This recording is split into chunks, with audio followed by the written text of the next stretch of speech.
السلام عليكم ورحمة الله تعالى وبركاته. خاوتي خواتاتي، إن شاء الله تكونوا كامل بخير وتكونوا بصحة جيدة وكامل مهنيين وفرحانين إن شاء الله يا ربي. كما راكم تشوفوا راني نقلع في الخبيز. هنا هذه النبتة هذه يسموها الحميضة، ماشي الحميضة هذيك اللي عندنا في البلاد. بون أصلا في البلاد عندنا زوج أنواع من الحميضة. يعني عندنا الحميضة اللي قارصة بزاف، هذيك اللي دير الوردة الصفراء كامل نعرفوها، وعندنا هذا النوع هذا ثاني تجي حامضة، يعني ما شاء الله. حتى هذه نقدروا نعوضوها بهذيك الحميضة القارصة اللي دير هذيك الوردة الصفراء. بما انه هنايا في فرنسا ولا هنا في تولوز ما كاينش هذيك الحميضة القارصة، رايحة ندير هذه يعني كمية معتبرة، يعني باش تعطيني هذيك الحموضة في الخبيز. راني طيبت، وانا راني نسجل في هذا الفيديو انا ديجا طيبت الخبيز وجاني حامض ما شاء الله، يعني كما يبغي الخاطر. فوالا راني نوري لكم فيها هكذا باش اللي ما يعرفوش يولوا يعرفوا الحشاوش. فوالا يعني هذه كي نذوقوها نصيبوها حامضه. انا ندير منها وريقات هكا في لا سالاد ونطيبها في الخبيز.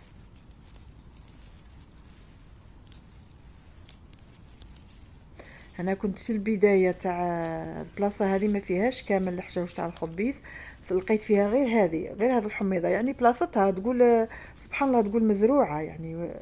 هنا في هذه البلاصه هذه نحيت كامل الكميه اللي احتجتها تاع الحميضه، ورحت لبلاصه واحده اخرى اللي فيها الحشيش كبير، فيها الخبيز الحر، فيها هذاك واحد الحشيشه تشبه لهذه ثانيك اسمها لسان الفرد ولا واسمها. المهم لقيت 3 حشاوش ولا 4 يعني في بلاصه واحده. ما بغيتش نصور كل شيء باسكو رايح الفيديو كون درت لكم كلش كان الفيديو يجيكم ساعه ونص يعني. المهم حطيت التليفون في الصاك وبقيت نقلع في الخبيز باش ما نضيعش الوقت، باسكو التصوير يدي لي الوقت بزاف، وانا ديجا راني دايرت لكم واحد 2 فيديوهات ولا 3 والله ما حسيت. المهم راني دايرت لكم لي فيديو على الخبيز اللي بغات تدخل القناه وتشوفهم. ما بغيتش نضل نصور ونضيع في الوقت. المهم هنايا قلعت الشيء اللي احتجته ورحت للدار.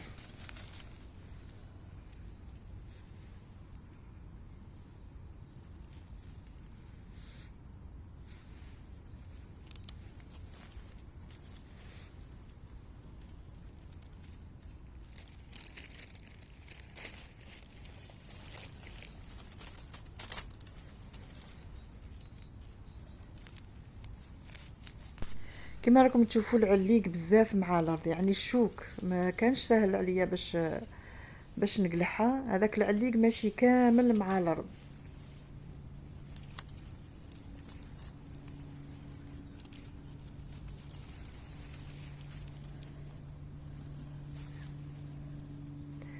وبما انه الارض كانت راويه يعني ما كانش صعيب بزاف باش نقلع الحاجه. هنا بغيت نوري لكم هذو اللي ماش لكم تشوفوا فيهم يدلاو هكذا. هذو حتى هذو يعني كوميستيبل نقدروا ناكلوهم. درت لكم صوره هكا باش تبقاو تشوفوا فيهم.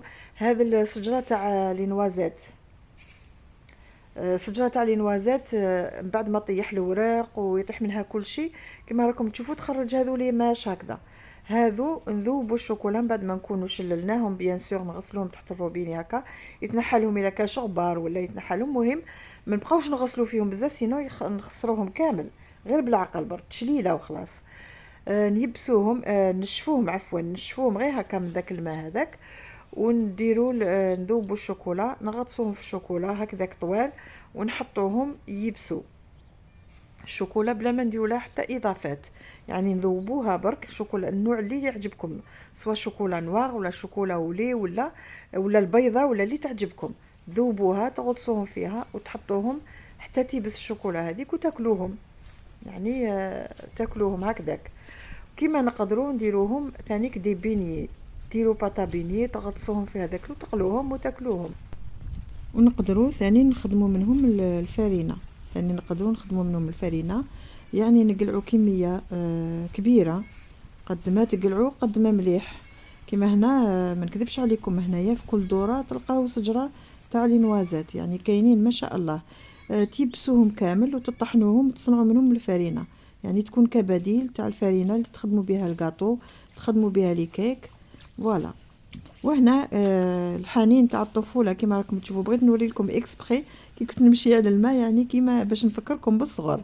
ما كاش فيكم اللي ما كانش ولا ما كاش فينا اللي ما كانش يبغي يمشي على الماء.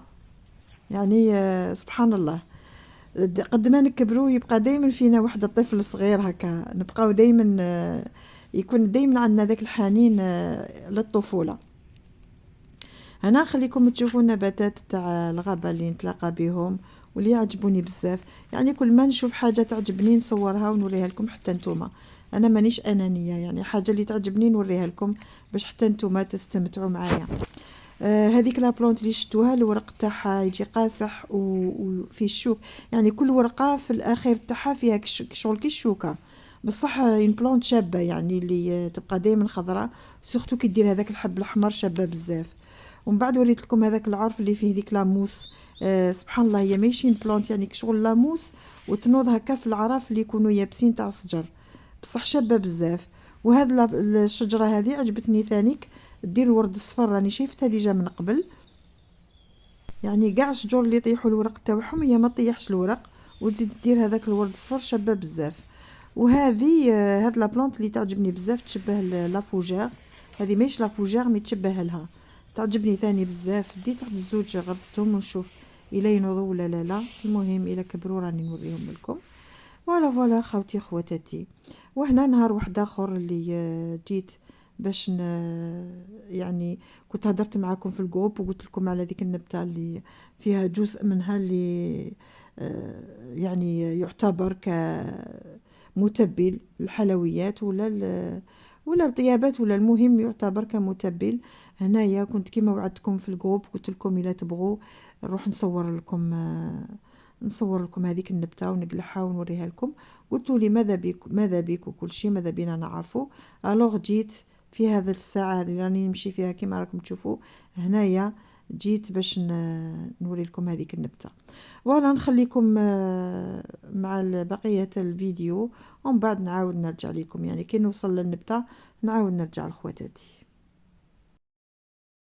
نسألك يا من هو الله الذي لا إله إلا هو الرحمن الرحيم الملك القدوس السلام المؤمن المهيمن العزيز الجبار المتكبر الخالق البارئ المصور الغفار القهار الوهاب الرزاق الفتاح العليم القابض الباسط الخافض الرافع المعز المذل السميع البصير الحكم العدل اللطيف الخبير الحليم العظيم الغفور الشكور العلي الكبير الحفيظ المقيت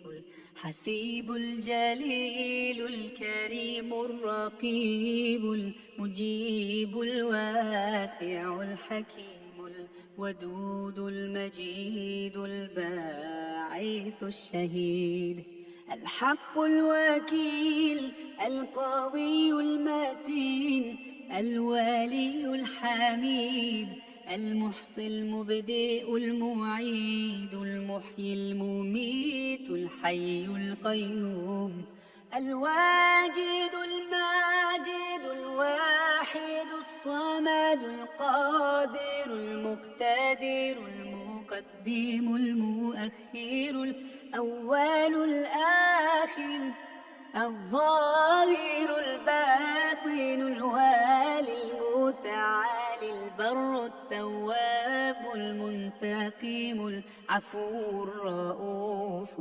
مالك الملك ذو الجلال والإكرام المقسط الجامع الغني المغني المانع ضار النافع النور الهادي البديع الباقي الوارث الرشيد الصبور الذي ليس كمثله شيء وهو السميع البصير.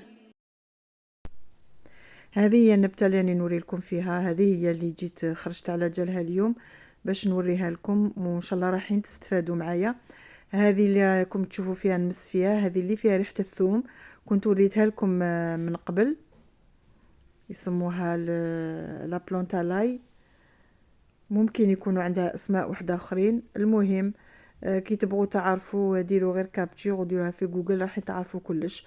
هي النبته هذه اللي نحتاجوها اليوم، ونحتاجوا الجزء منها بلا ما نحرق المراحل، نخليكم تشوفوها معايا ويعني شوفوها مليح مليح.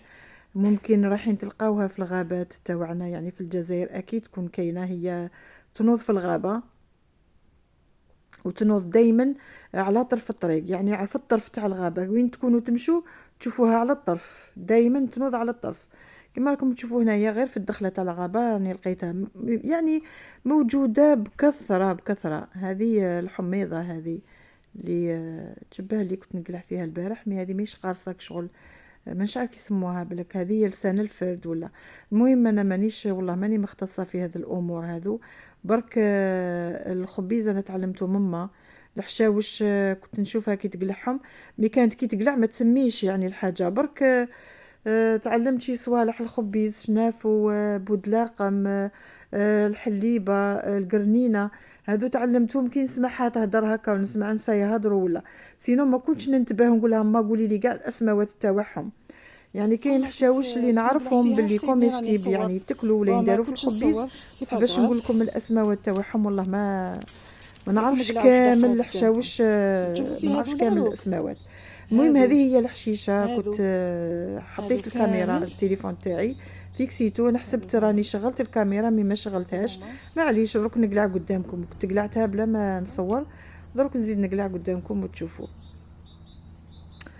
فوالا الحمد لله التراب تاع الغابات جاي خفيف، والعشبه هذه تنقلع بالخف، خاصه كي تكون يعني الارض راويه يعني مشمخه، عندها شحال شتا كي طاحت والتراب يعني راوي، شوفوا تنقلع يعني بكل سهوله. وحنا الجزء اللي نحتاجوه من هذه النبته هذه هما الجذور، هما الجذور اللي نحتاجوهم، خاصه هذوك الجذور اللي جايين جدد يعني كي الشعيرات هكا يجوا رقاق، هذوك هما المهمين. كاع الجذور ملاح، مي هذوك بزاف اللي تكون فيهم الريحه تاع القرنفل، صدقوني غير فيها ريحه القرنفل، برك ماشي ريحه قاطعه يعني كيما القرنفل، جايه ليجيرمون هكا تشموها. بصح كي ديروا هكا من هذوك العروق ديروا في فمكم تمضغوهم، يبقى فمكم معطر بريحه القرنفل، سبحان الله.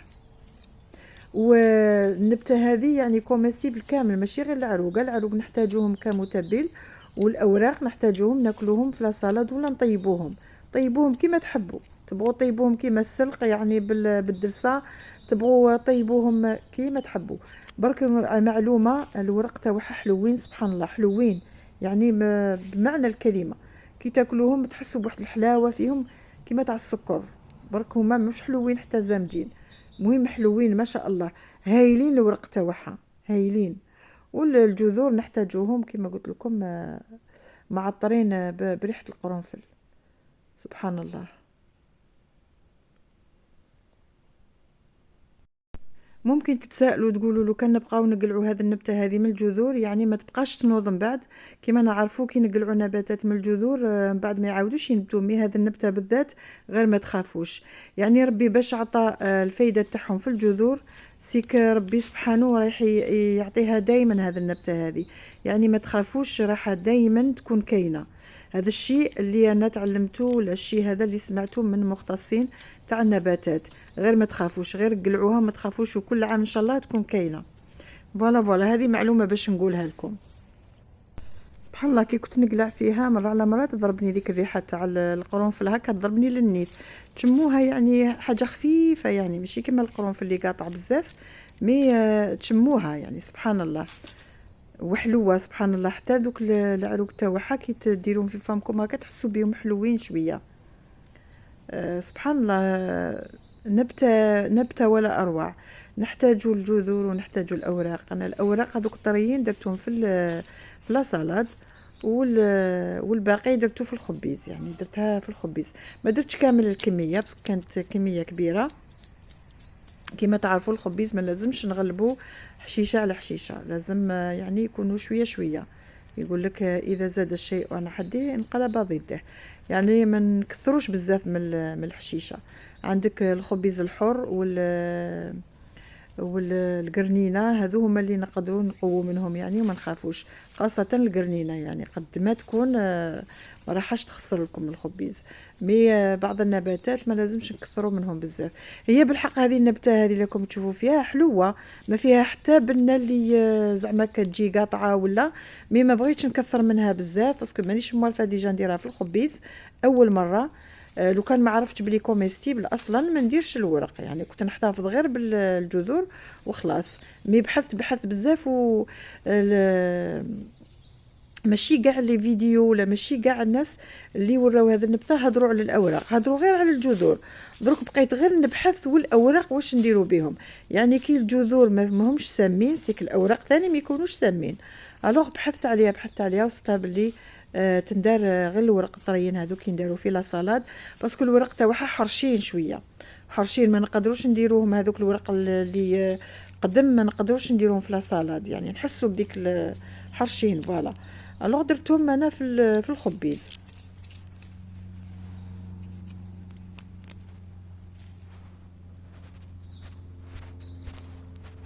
فوالا مسا راني نهضر لكم على الحشيشه هذه وما قلت لكمش الاسم تاعها. الاسم تاعها لقيتو يسموها لا بنوات كومين، اسمها لا بنوات كومين. درك نحط لكم الصوره تاعها وراحين تعرفوا عليها اكثر. فوالا ما تقدروا تكتبوها في جوجل وتبحثوا عليها، راحين تلقاو كاع المعلومات يعني على هذه النبته هذه. فوالا كما قلت لكم هذه هي الصوره تاعها بعد ما دير الورد ودير الثمره تاعها، اللي من بعد هذيك الثمره هي اللي تكون داخلها الزريعه. فوالا هنايا هذه الصوره راهي تبان بوضوح، يعني من بعد ما دير الورد تاعها تشبه شويه للشنافو، يعني كي تكبر هكا تولي تشبه شويه للشنافو. المهم وهذه هي الثمره تاعها هكذا تجي دايره. من بعد ما هذيك الثمره هي اللي تكون داخلها الزريعه. فوالا هنايا كما راكم تشوفوا راني ما بعدش، راني في بلاصه واحده قلعت شحال من الحشيشه.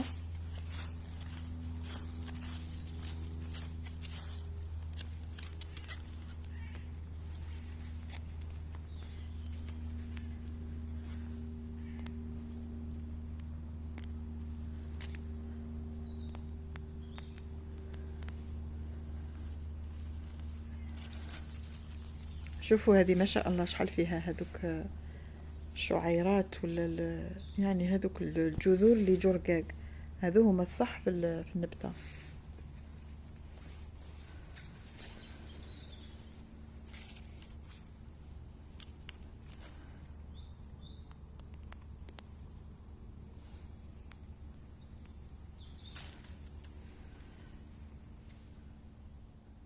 فوالا من بعد ما قلعت كامل يعني الكميه اللي اكتفيت بها، خاطر لو كان عند روحي نقلع كامل الاعشاب هذوك اللي في الغابه، يعني كاين بزاف. المهم انا قلعت شويه برك باش نوري لكم يعني وندير لكم فيديو. هنايا شفت لي بابيون كانوا 4 كاملين طاروا اللي طاروا، بقات هذه بغيت نوريها لكم. بصح حاجه لفتت انتباهي، هذا شجره معمره بالذبان، يعني كاع الحشرات فيها، النمل، الذبان، سورتو الذبان اللي خلعني اون ديري كاينه كادافر هنايا. ما كاين لا ريحه ماشي مليحه لا والو، بصح الذبان ما فهمتش واش يحوس فيه الشجره هذه، راكم تشوفوا فيه بعينيكم. الذبان ما نحكي لكمش يعني شحال الكميه، بقيت مخلوعه. هذا البابيون ثاني ما طارش، يعني باقي في بلاصه هذه قربت ليه كلش ما طارش. والكميه تاع الذبان والله العظيم غير نخلعت، ما عرفتش علاش هذا الشجره بالذات معمره بالذبان، سبحان الله. الذبان، النمل، لي بابيون قلت لكم طاروا واقيلا 4 ولا شحال. المهم كانوا كاينين بزاف لي بابيون، هما اللي على جالهم اللي انتبهت للشجره هذه، قلت نجي نصور. بصح كي شفت الذبان ما فهمت والو، والله ما فهمت والو، ما عرفتش علاش.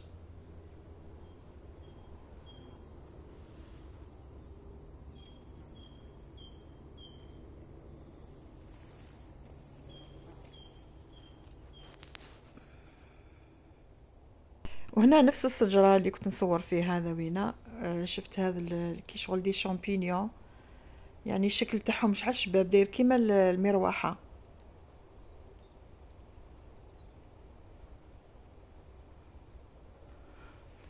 عرف واحد معمر معمر.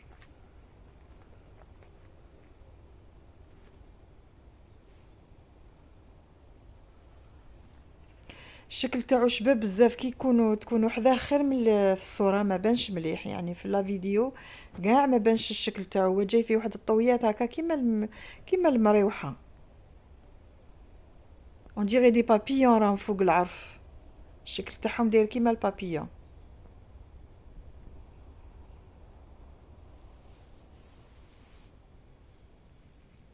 وهذه لا فيولات اللي بغيت نوريها لكم. تولوز ديجا معروفه بلا فيولات، يعني كي تقولوا لا فيولات تقولوا تولوز، يعني تولوز مشهوره بها، مشهوره بزاف، عندهم بزاف صوالح خادمينهم لا فيولات، عندهم ريحه خادمينها لا فيولات، عندهم دي سيرو، عندهم دي بونبون، عندهم بزاف بزاف بزاف صوالح خادمينهم لا فيولات. يعني هذيك الورده نديروها انتيزان ونشربوها، يعني تجي ريحتها بزاف شابه. البارفان تاعها ما نبغيش خاطر قاطعه بزاف وشغل، ماشي قاع الناس يحملوا هذاك البارفان. كاين اللي يبسوها ويديروها في كموسات هكا في الخزانه على جال ديك الريحه تاعها. الورد هذاك نشربوه تيزان، مام الورق تاعها يتكلو. هنا راني نوري لكم، كنت جيت لهنا لو لاك وراني نوري لكم في الفليو. سبحان الله، شوفوا الفليو هذا ماشي كيما الفليو اللي عندنا في البلاد، هذا ورقته جايه شغل خشينه وتبريي، جايه رطبه بزاف، بصح ريحته فليو، ريحته فليو، مام الورد تاعو فليو، يعني كي تشوفوا فليو عادي، بصح الورقه تاعو جايه خشينه. شباب شباب ما شاء الله، الريحه تاعو تفحفح. ما بغيتش نقلع، كنت قلعت منه شويه، غرسته راه هنايا عندي عند البالكون، بصح ما نبغيش نقلع منه دروك حتى كي في وقته، يعني نشوفه دار بزاف الورق وكل شيء، نجي ان شاء الله وندير معكم فيديو نقلعو باش نيبسو، نحتاجو يعني الطيابات وكل شيء. وانا كان الجو ربيعي سبحان الله. النهار الاول كنت كيما اليوم جيت قلعت الخبيز، كان الحال يعني تاع الشتا، دعوه كاع مشمخه دعوه. وهنا لو لوندومان شوفوا يوم ربيعي، نهار تاع ربيع. الوعال ما نقولكمش، يعني حتى صرعوني في وذني تالمون اللي كانوا بزاف بزاف بزاف بزاف. دروك تسمعوهم هنا في لا فيديو. الماء صافي صافي دمعه. وقبل ما نخليكم باش تستمتعوا بهذه الطبيعه وبهذه الاجواء هذو، بغيت برك نقول لكم كتبوا لي في تعليقات واش من بلاد راكم متابعيني، اسكو كاع جزائريين ولا كاين اللي متابعيني يعني من دول عربيه اخرى. ماذا بيا تكتبوا لي، حتى ولا من الجزائر نبغي نعرف واش من يعني واش من مدينه ولا واش من ولايه راكم تتبعوني. ولا ما نطولش عليكم بالهضره ونخليكم تستمتعوا بهذه المناظر هذو الرائعه اللي حتى انا استمتعت بهم. يعني بلايص ما كاش انسان في الدنيا يقول لك ما نبغيش حاجه كيما هذه ولا ما نبغيش هذه المناظر. ولا على هذه اللي كان الفيديو طويل باش نخليكم تستمتعوا اكثر يعني بالطبيعه وبهذه الاجواء.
هنا من بعد ما خليتكم يعني تفرجتوا هذوك الاجواء وتفرجتوا يعني ذوك المناظر بزاف شابين، راني راجعه للدار. وهنايا باش نفكركم الا راكم شافين على هذا البلاصه هذه اللي قلعت منها هذوك الورق تاع لولياغ اللي صنعت به سائل تاع الغسيل تاع الملابس ولا لا ليسيف. صدقوني ينقي الحوايج مليح، وكي يبقى الغدا من ذاك يدير الرغوه اكثر من اللي يكون جديد. يعني راح يشد لكم قرعه هذيك تاع 2 لتر ولا 3 لتر ولا ميم 5 لتر، راح تشد لكم يعني حتى سمانه خارج الثلاجه. سينو الا كنتوا يعني ما تستعملوش بزاف، من الاحسن ديروه في الثلاجه. المهم باش نقول لكم يعني للمصداقيه، صدقوني هايل هايل هايل هايل. هو ما يديرش الرغوه بزاف كي يديروا في لا ماشين، ما يديرش ديك الرغوه اللي يديرها لا ليسيف اللي نشروه من المغازان. مي ينقي الحوايج، ينقيهم فريمون، ينقيهم علامه. يعني انا درتو غير هو، ودرت هذوك لي بي صغار هذوك تاع الريحه سيتو، يعني باش الحوايج كي يخرجوا معطرين. هذاك ما كان، سينو هو ما فيهش الريحه. يعني كي تغسلوا الحوايج تجبدوهم ما تصيبوا فيهم حتى ريحه، برك باش تزيدوا ديروا معاهم غير هكا معطر. انا درت معاهم غير المعطر وخلاص. هذاك مكان باش يخرجوا الحوايج معطرين سيتو. سينو ينقي صدقوني يعني افيكاس هايل.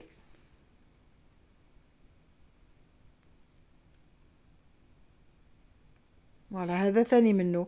المهم باش نقول للناس اللي عايشين على برا، من الأحسن إذا كان عندهم من هذا لولياغ يروحوا ينحوا بكمية كبيرة، يخدموا منه هذاك الصابون ولا السائل تاع الغسيل تاع الحوايج، ويطيبوه على الحطب هكذا باش يكون فريمون اقتصادي. دروك حاجة ما نشروهاش، ما نروحوش نخسروا عليها الغاز، ماذا بينا غير بالحطب هكذا باش ما نكونوا خسرنا والو.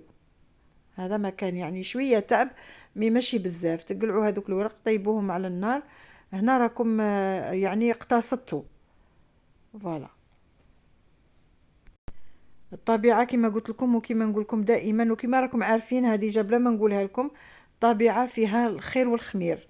برك الانسان لازم له هو يسعى، يعني يلز للطبيعه، يلز الخيرات اللي عطاهم لنا ربي سبحانه. فوالا هنايا من بعد ما وصلت للدار خواتاتي كنت غسلت الخبيز تاعي كامل. باسكو كانوا خاصيني كيما قلت لكم، كنت قلعت الخبيز كيما اليوم، غدا من ذاك كان خاصيني هذاك لو بواغ وكل شيء، كانوا بزاف صوالح خاصيني. رحت لجوايه واحد اخرين قلعتهم. من بعد ما كنت جيت بيان سور لديك الغابه ونحيت هذه الحشيشه هذه، يعني كان نهار شويه متعب. كنت رحت لجهه واحده اخرى كاع باش قلعت لي بواغو. هنايا من بعد ما غسلتهم مليح مليح، ما تشوفهمش هكا اللون تاعهم تقولوا مسخين، نو. هما قد ما يطولوا قد ما يزيدوا يكحالوا شويه، اللون تاعهم شويه يميل للبني. فوالا هنايا راهم مغسولين، وراني نقص في هذوك الجذور تاعهم. نحطهم على البابي، ولا اذا كانت عندكم خشبه لوحه يعني كبيره تحطوهم عليها. كما نعرفوا اللوح دائما يمتص هذاك الرطوبه ولا ذاك الماء اللي يكون في الجذور. انا هنا راح نديرهم على البابي، ثاني البابي يمص كامل هذاك الماء، باش يعني الجذور هذوك ينشفوا. مره على مره نقلبهم لجهه واحده اخرى، يعني راح ندير بابي من الفوق ومن التحت. مره نقلبهم للبابي اللي كان للفوق، ومره نقلبهم للبابي اللي كان لتحت. فوالا هكذا باه يبسوا. كبرت لدرجة إنه ما بقى دورت على رفقات ولا على ناس يحبوني ويحبوني، ولا عاد يهمني حدا. كبرت لدرجة إنه ما عاد جادلت لما أعرف إني أنا الصح. صرت أترك الأيام تثبت صحة وجهة نظري. كبرت لدرجة إني ما عاد حكيت لحدا شو عم يصير معي. صرت أفرح على الهدى وأبكي على الهدى. كبرت وعرفت إنه ما حدا دايم لي، يلي اليوم معي بكرة مانو معي، وإذا كان هالحدا معي فيكتر خير الظروف أو القدر. كبرت وتعلمت إنه الشغلات الحلوة بحياتنا مؤقتة وما بتدوم. البدايات ما بتمثل الأشخاص، النهايات هي الحقيقة. لا تحكي لحدا عن وجعك، رح يجي يوم ويوجعك أضعاف. لما تسامح حدا مرة ومرتين رح يغلط معك 10. ما تفكر كل الناس بتشبهك أو بتفكر مثلك. لا تعطي ثقتك لحدا وتقول هذا غير الكل، رح يطلع أضرب. صدقني، يلي بيتركك مرة بيتركك العمر كله. يلي انكسر ما بيتصلح، يلي انكسر مات. على قد ما بتحب من قلبك على قد ما بيكون وجعك أكبر. راكم شفتوا الكمية اللي تحصلت عليها من هذيك النبتة، يعني الكمية تاع الجذور هذيك رايحة نيبسها، يعني نخليها حتى تيبس كيما نقولوا بالعامية عندنا، نقولوا حتى تتازغ، ونطحنها وتولي على شكل غبرة ولا على شكل بودرة، ونستعملها يعني في الحلويات ولا في الكريم ولا في الطيابات. وانا شفتهم يديروها يعني في لي صوص تاع الحوت. المهم بحثوا عليها في الانترنت، راح تلقاو بزاف افكار عليها. وهنا ما بقى لي غير نقول لكم خوتي خواتاتي تهلاو في رواحكم ومبروك عواشركم، وان شاء الله رمضان يدخل علينا بالصحه والهنا والخير والبركه ان شاء الله يا ربي. وبهذا نقول لكم استودعكم الله الذي لا تضيع ودائعه. الى اللقاء، مع السلامه.